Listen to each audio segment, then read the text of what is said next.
এভাবেই ফাঁদে আটকা পড়ে যন্ত্রণায় ছটফট করছিল সুন্দরবনের গভীরে একটি বাঘ।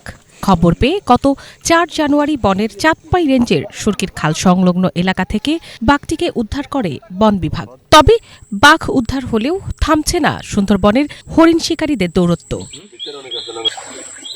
বন বিভাগ জানায়, প্রতিনিয়ত সুন্দরবনের বিভিন্ন এলাকা থেকে উদ্ধার করা হচ্ছে চোরা শিকারীদের পাতা অসংখ্য হরিণ শিকারের ফাঁদ।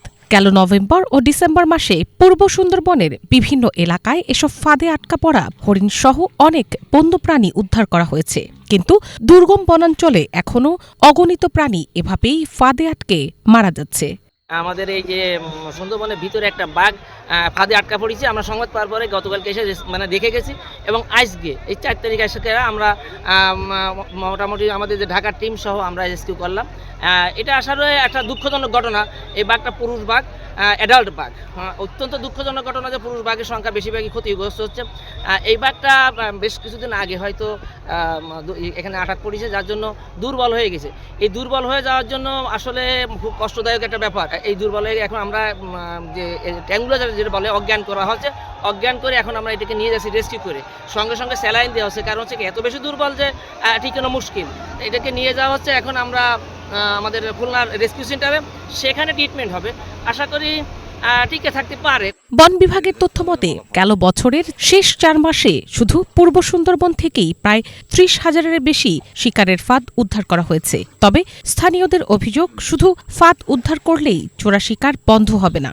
প্রকৃতপক্ষে যারা এই ফাঁদের সাথে জড়িত তাদেরকে আমার মনে হয় যে আইনের আওতায় এনে যদি প্রপার যে শাস্তিটা যদি দেওয়া হয়, তাহলে এই ফাঁদ থেকে মুক্ত পাওয়া যাবে। কঠোর হওয়া উচিত, কারণ এরা পর্যায়ক্রমে আরও হরিণ আছে, এগুলো শেষ করে ফেলাবে। যদি পদক্ষেপ শিকারি না নেওয়া হয়, এগুলো শেষ করে ফেলাবে।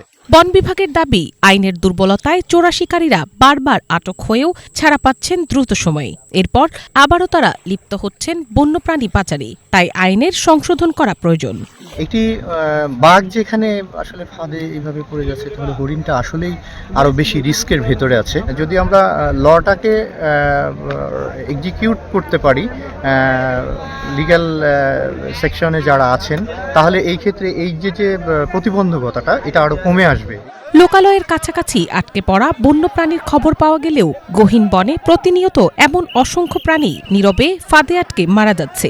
সুন্দরবনের বাঘ ও বন্যপ্রাণী রক্ষায় চোরা শিকার ও পাচার রোধে কঠোর ব্যবস্থা নেওয়ার দাবি সংশ্লিষ্টদের।